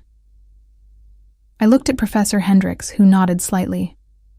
I appreciate the offer of protection, but I prefer to handle my situation through other channels. Such as becoming a mediator in gang conflicts? Agent Torres asked. We're aware you've enrolled in mediation certification, and you're writing papers about neutral parties in criminal contexts. That's an unusual career path for a law student. It's an underserved field with significant social impact, I said. Violence reduction in high-stakes conflicts requires neutral parties who can establish credibility with multiple sides. I'm interested in developing that expertise. The meeting continued for another 30 minutes, with the agents probing for information I didn't have and offering deals I wasn't interested in. Finally, Professor Hendricks intervened. "Agents, my client has been cooperative and answered your questions honestly. She doesn't have information relevant to your investigation, and she's not interested in witness protection. Unless you have specific evidence that she's committed a crime, I think we're done here." Agent Torres handed me her card. "Ms. Parker, if you change your mind, if you decide you want protection from the FBI rather than from Marcus Sterling, call me. The offer remains open." After they left, Professor Hendricks and I debriefed. "You did well," she said. "You were truthful without being helpful, which is exactly the right approach. They'll probably monitor you periodically, but they're not going to pressure you further unless your situation changes significantly." "Do you think they'll interfere with my mediator positioning?" I asked. "Unlikely. The FBI actually wants credible mediators in gang conflicts. It serves their violence reduction goals. As long as you maintain genuine neutrality and don't actively obstruct their investigations, they'll probably leave you alone." That night, I sat in my apartment reviewing my progress. In less than 2 months, I'd gone from terrified victim to proactive strategist. I was enrolled in professional mediation training, writing academic papers, managing FBI inquiries, and navigating relationships with both Marcus Sterling and Tom Hayes, while maintaining at least theoretical independence. It was exhausting, often terrifying, and completely surreal. But it was also the most intellectually challenging and personally meaningful work I'd ever done. My phone buzzed with a text from an unknown number. "Emma Parker, we should talk. Isabella Delgado." I stared at the message, my mind racing. Rafael Delgado's daughter wanted to make contact. This could be an opportunity or a trap, a path to negotiation or an ambush. I forwarded the message to Marcus and Professor Hendricks, then sat back to wait for their advice. One thing I'd learned over the past months: in this world, every contact carried risk, and every opportunity came with strings attached. The key was understanding the strings before they tightened around your throat. I waited 2 hours before responding to Isabella Delgado's text, using that time to consult with Marcus and Professor Hendricks. Marcus was cautious but intrigued. Isabella represented a potential bridge to Rafael, but she also could be a trap. Professor Hendricks advised treating it as a professional contact, not a personal one, and meeting only in public spaces with security nearby. Finally, I texted back. "I'm willing to talk. Coffee tomorrow at Cafe Reggio in Greenwich Village, 2 p.m. Public place, daytime." Her response came immediately. "Agreed. Come alone. I'll do the same." The next afternoon, I walked into Cafe Reggio with David Chen trailing 30 feet behind, disguised as a random customer. The coffee shop was crowded with NYU students and village locals, providing both cover and witnesses. Isabella Delgado sat at a corner table, and I recognized her from the photograph Marcus had shown me. Dark, curly hair, artistic clothing, and intelligent eyes that tracked my approach. "Emma Parker," she said as I sat down. "Thank you for meeting me." "Isabella Delgado, I'm curious why you wanted this meeting." "Because I heard through certain channels that you're positioning yourself as a mediator in conflicts like the one between Marcus Sterling and my father. I wanted to understand if that's true and, if so, whether you're serious about it or just trying to survive a situation you stumbled into." Her directness was refreshing. "Both, honestly. I'm trying to survive, but I'm also serious about developing mediation expertise. The two goals aren't mutually exclusive." "No, they're not." She signaled the waiter and ordered espresso for both of us. "I'm going to be frank with you, Emma. I hate my father's business. I've spent my entire adult life trying to separate myself from it, building a career in art, establishing an identity that has nothing to do with organized crime. But I also understand his world better than most people, because I grew up in it." "Why are you telling me this?" because I think you might actually be genuine about wanting to mediate. And if that's true, I might be able to help. My father respects very few things, but he does respect strength, intelligence, and what he calls honor, acting according to your stated principles even when it's difficult. If you can demonstrate those qualities, he might consider you a legitimate neutral party. And if I can't? Then you're just another person caught in his war with Sterling, and he'll eliminate you when it becomes convenient. She took a sip of her espresso. I'm not saying that to scare you. I'm saying it because you need to understand what you're dealing with. My father doesn't believe in neutral parties. He thinks everyone ultimately serves someone's interests. To change his mind, you'll have to prove you're genuinely independent, even when that independence costs you. How do I prove that? By being willing to criticize both sides publicly, by taking positions that harm Sterling's interests despite his protection, by demonstrating that your principles matter more than your survival instincts. She leaned forward. Emma, here's what most people don't understand about my father. He's not irrational or mindlessly violent. He operates according to a very specific code that prioritizes loyalty, strength, and consistency. If you can demonstrate that you operate according to a code too, even if it's different from his, he'll respect that. Over the next hour, Isabella gave me an education in Rafael Delgado's psychology that no amount of research could have provided. She explained his history, growing up in poverty in the Bronx, building his organization through strategic violence and careful alliances, losing his son to a gang shooting that could have been prevented with better communication between rival groups. That loss had hardened him, but also made him quietly supportive of violence reduction efforts, even as he publicly maintained his tough stance. My brother's death was stupid, Isabella said quietly. Two groups who'd been allies had a miscommunication about territory. Instead of talking, they shot first. My brother wasn't even involved in the dispute. He was just in the wrong place at the wrong time. After that, my father became more careful about communication and de-escalation, but he won't show weakness by admitting it publicly. So he might actually welcome mediation if it's framed correctly? He might, but you'd have to approach it carefully. You can't position yourself as Sterling's representative, or as someone trying to help Sterling. You have to be genuinely neutral, interested in violence reduction for its own sake. And you have to be willing to call out both sides when they act in ways that escalate conflict. That's a narrow path to walk. It is, but I think you might be able to do it. You intervened at Bellanova not because you knew who Sterling was, but because you saw a threat and reacted. That's principle-driven action. Exactly the kind of thing my father understands and respects. As our meeting wrapped up, Isabella gave me her personal number. Call me if you need insight into how my father thinks. I can't guarantee he'll accept you as a mediator, but I can help you avoid mistakes that would definitely disqualify you. And Emma, be careful. My father's people are watching you, just like Sterling's are. Everything you do is being evaluated. I walked out of Cafe Reggio and immediately called Professor Hendricks to debrief. Isabella was helpful, almost too helpful. I can't figure out if she's genuinely trying to support my mediator positioning, or if she's gathering intelligence for her father. Probably both, Professor Hendricks said. In that world, people rarely have single motivations.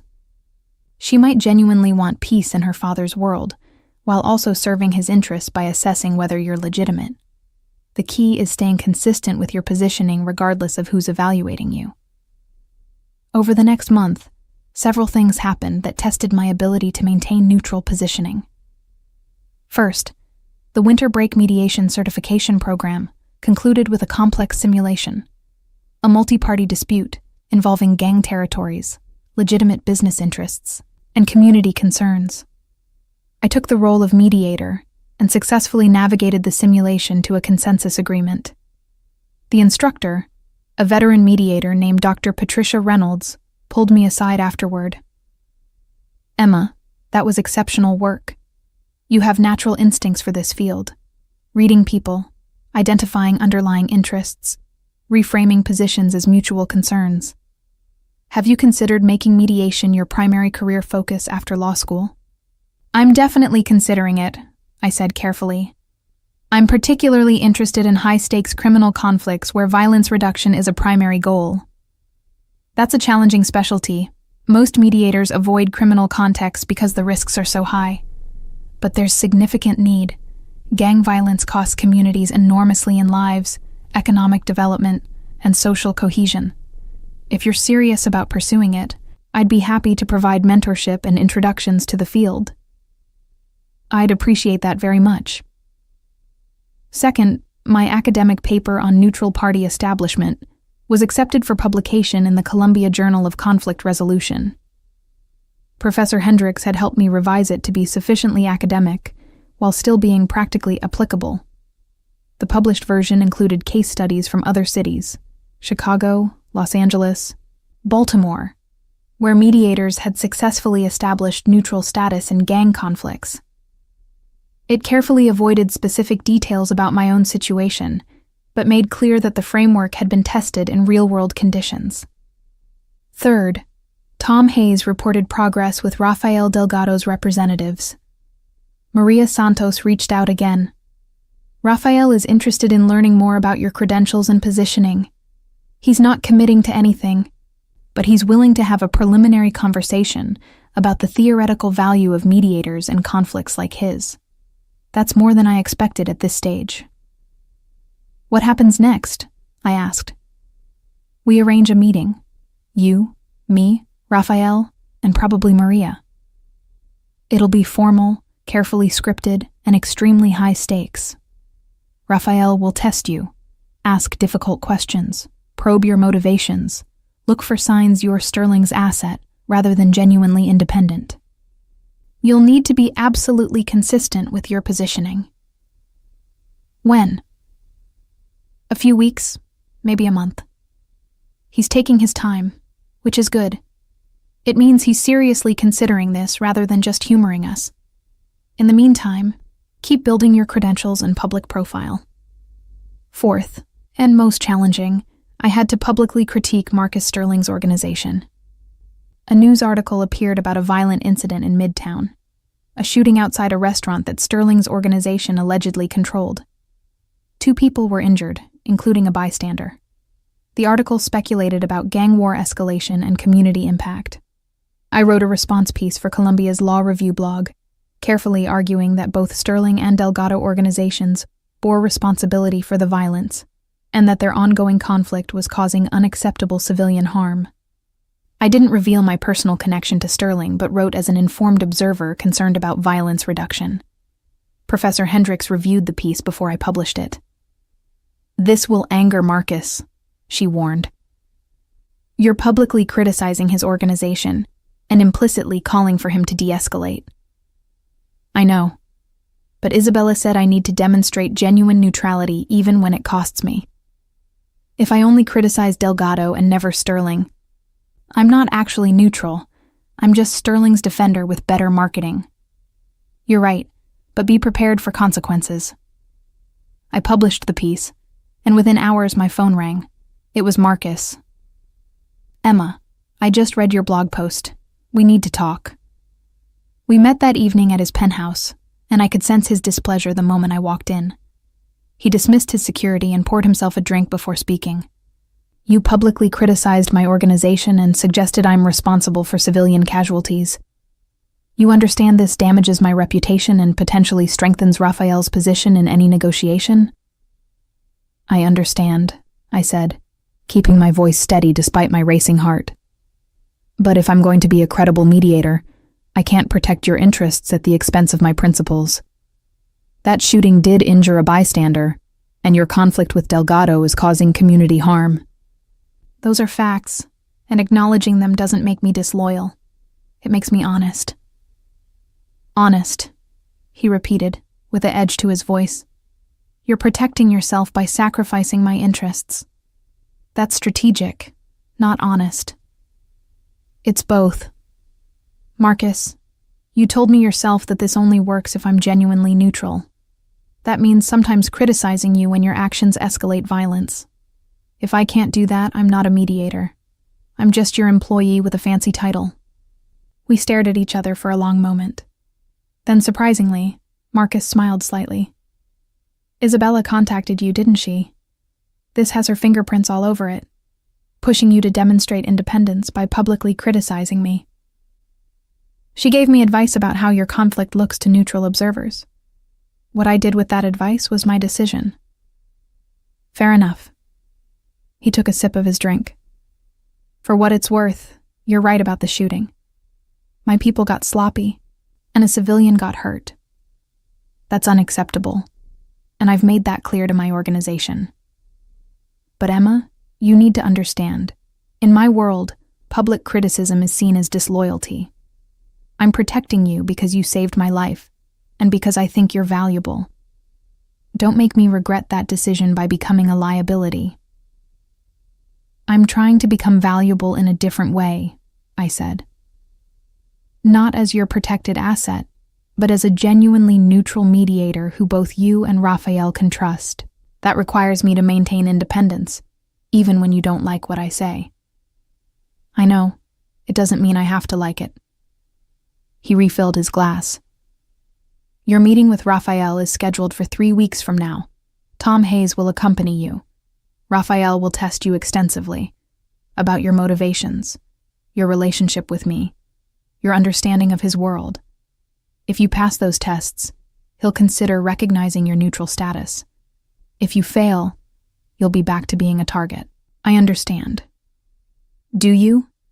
Because this is your last chance to back out. Once you meet with Raphael, you're committed to this path. You can't retreat to being just a law student under my protection. You'll be a known quantity to both sides, and your survival will depend on maintaining that neutral position regardless of the pressure." "I'm committed," I said. "I've been committed since I decided not to run or hide or pretend this wasn't happening. This is my path forward, and I'm going to see it through." The 3 weeks before my meeting with Rafael Delgado were intense. I prepared extensively with Tom Hayes and Professor Hendricks, rehearsing responses to difficult questions, clarifying my positioning, and studying everything I could find about Raphael's history and psychology. Isabella provided additional insights, teaching me the subtle protocols and expectations of her father's world. "He'll test your courage," she warned, "not by threatening you directly, but by creating situations where most people would back down or defer.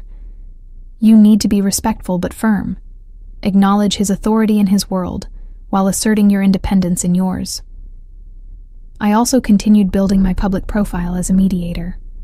I attended a conflict resolution conference in Boston, presented a paper on neutral party establishment, and made connections with veteran mediators who worked in high-stakes contexts. Dr. Patricia Reynolds introduced me to several colleagues who'd successfully mediated gang conflicts, and I absorbed everything they could teach me about navigating that dangerous specialty. Finally, the day of the meeting arrived. Tom Hayes picked me up at 1 p.m. in an unmarked car. We drove to a restaurant in Little Italy that Rafael Delgado owned, neutral territory where both sides could meet safely.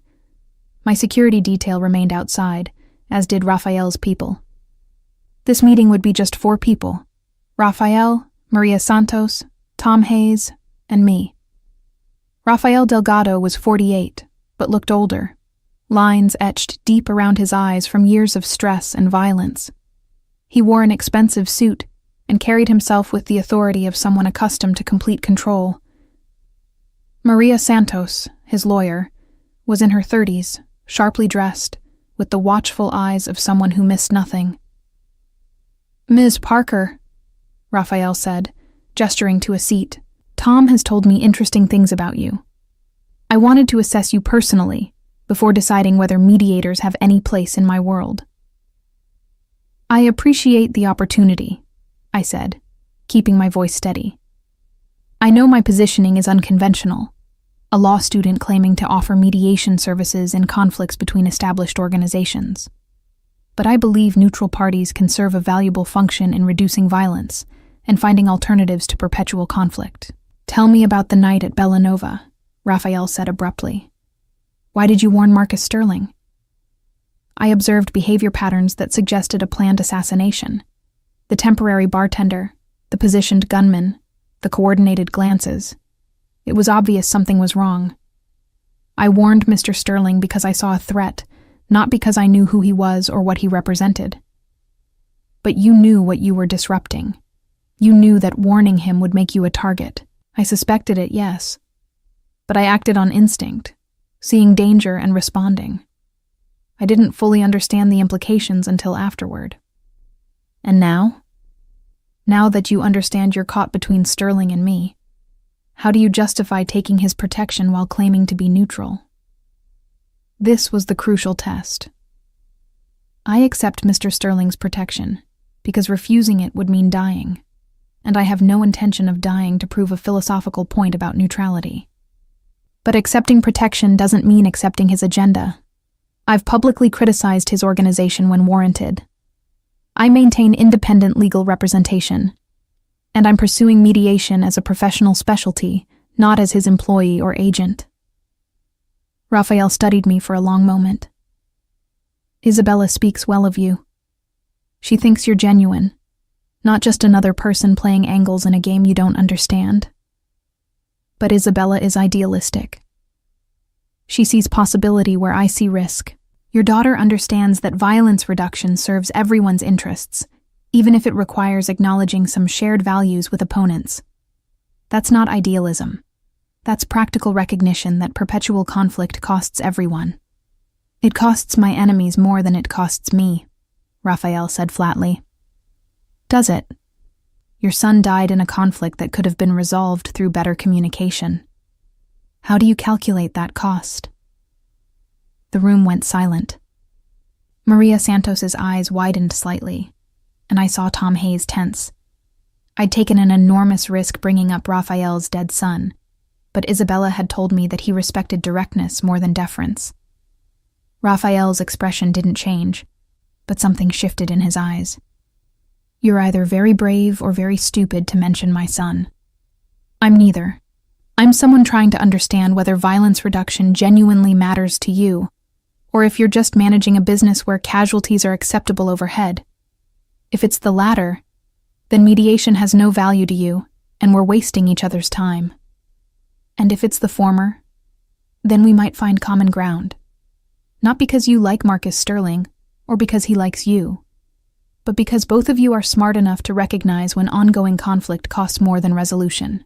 Raphael leaned back in his chair, still studying me. Tell me what you know about mediation in criminal conflicts. Give me examples of where it's worked and where it's failed. For the next hour, I discussed case studies from Chicago, Baltimore, and Los Angeles, gang conflicts where mediators had successfully established neutral status and facilitated de-escalation. I explained the principles of interest-based negotiation, the importance of face-saving mechanisms, and the need for enforcement structures that didn't depend on trust.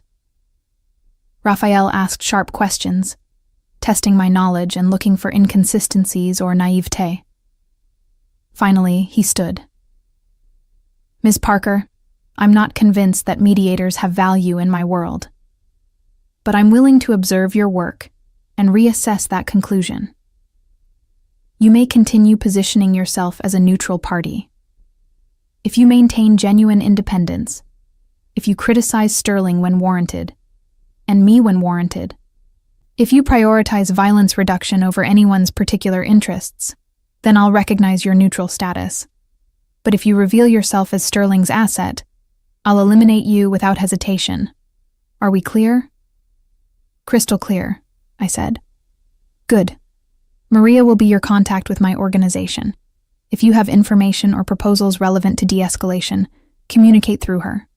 And Ms. Parker, don't waste my time with naive idealism. I'm a businessman in a violent industry. I'll engage with mediation if it serves my interests, not because it's morally virtuous. I understand. Violence reduction isn't about virtue. It's about rational choice theory. Reducing conflict costs while maintaining necessary operations serves everyone's bottom line. Something like approval flickered across Raphael's face. You're smarter than you look. We'll see if you're smart enough to survive what you've started. He left with Maria Santos, and I found myself alone with Tom Hayes in the empty restaurant. I realized I was shaking, adrenaline and relief flooding my system simultaneously. "You did well," Tom said quietly. Bringing up his son was risky, but it worked. You demonstrated that you're willing to engage honestly even about painful subjects. That's exactly the kind of courage Raphael respects. I thought he was going to kill me right there. He considered it. But you didn't back down, and you made a logical argument for why mediation serves his interests. That's about the best outcome we could have hoped for. He stood. "Let's get you back to campus. You have a lot of work ahead of you now that both sides have recognized your positioning." As we drove back through Manhattan, I thought about what I'd accomplished. In less than 3 months, I'd transformed from terrified victim to recognized mediator. I had protection from Marcus Sterling, qualified acceptance from Rafael Delgado, credentials from Columbia's mediation program, and a published paper establishing my expertise. I'd navigated FBI inquiries, built relationships with veteran mediators, and successfully positioned myself as genuinely neutral despite being caught in a violent gang conflict. But I'd also crossed a line that couldn't be uncrossed. I was now a known quantity in the criminal underworld, someone both sides would watch, test, and potentially use. My survival depended on maintaining perfect balance between opposing forces, never favoring one side over the other, always prioritizing violence reduction, even when it conflicted with my personal interests. That night I sat in my apartment and called my mother for the first time in weeks. We talked about ordinary things, her job, my classes, upcoming holidays. I didn't mention gang wars or mediation, or the fact that my life had become something from a crime novel. For 30 minutes, I was just Emma Parker, law student and daughter, living a normal life. After we hung up, I looked at the secure phone Marcus had given me, at Isabella's number saved in my contacts, at the business cards from FBI agents and veteran mediators and Maria Santos. These were the pieces of my new life, the networks and relationships that would determine whether I survived the situation I'd created for myself. I'd underlined 6 words on a restaurant receipt: gunman, bar, setup, failed, exit, now, and changed everything. I'd saved Marcus Sterling's life and lost my own innocence about how the world really worked.